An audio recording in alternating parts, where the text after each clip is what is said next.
Good morning everyone! It's Sunday! Blessed Sunday to all of you! Andito po muli tayo para po mag-apply para sa labi ni Betty. Makakatulong itong aloe vera para po maalis ng tuluyan yung nasa labi niya. May nakikita pa ba kayo? Di po ba parang wala na? Pero pakikita ko sa inyo. Tingnan natin. Ayun! O, di ba may maliit pa? Yan po yung ating inaalis. Kasi po, yan ay lumalaki kasi nagkaganyan na dati last year si Betty. Hindi ko alam kung saan ang galing. Pero, nagamot, nakatulong po itong aloe vera gel para po maalis yun. Kasi yun ay malaki na. Hinlaki yun ng hinlalaki ko yung puko ng hinlalaki. Yun, ganun po siya. And so, ngayon po, bali ikapitong araw na ng pag-apply ko sa kanyang labi. Bali ika-15th session, 15 times na. So ngayon lalagyan po muli natin. So andito po muli tayo. Simulan na po natin ang paglalagay.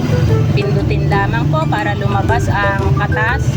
Ito, nung sinimulan ko, ang haba pa niyang aloe vera. Ito, nasa tabi yung aloe vera. Ayan.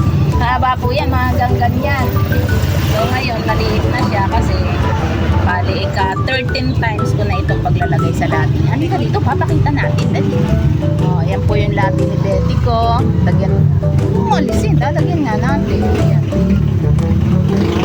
Yes, bait naman eh. Ay, isa pa.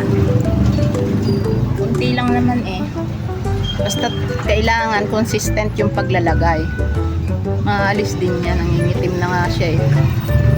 Yan ay pumantay na dun sa kanyang labi sa ibaba kasi itim talaga ang labi niya. Ayos na. Kasi lumalaki yan. So last time, daming katas. Konti lang, huwag malikot.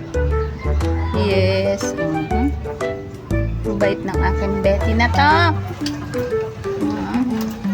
Makulimlim pero init na init pa rin ang doggy ko. So yun. Tapos na ang ika-13 times na paglalagay. Matagal po talaga ito maalis. Kaya kailangan tiyagain natin para hindi lumala. Pero kita nyo, yan, maliit na siya. Tuluyan ang gagal. Pwede na po. Paano po? Salamat po. Mamaya po uling gabi. 13 ngayon, ika-14 times mamayang gabi.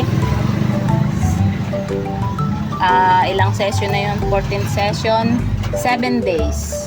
Bali 1 week na kaming nagpapahila ng labi ni Betty. Salamat po. God bless po sa maghapon.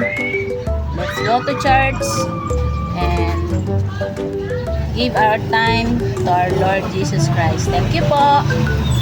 Bye-bye. From the bottom of our heart, thank you sa panonood. Bye-bye.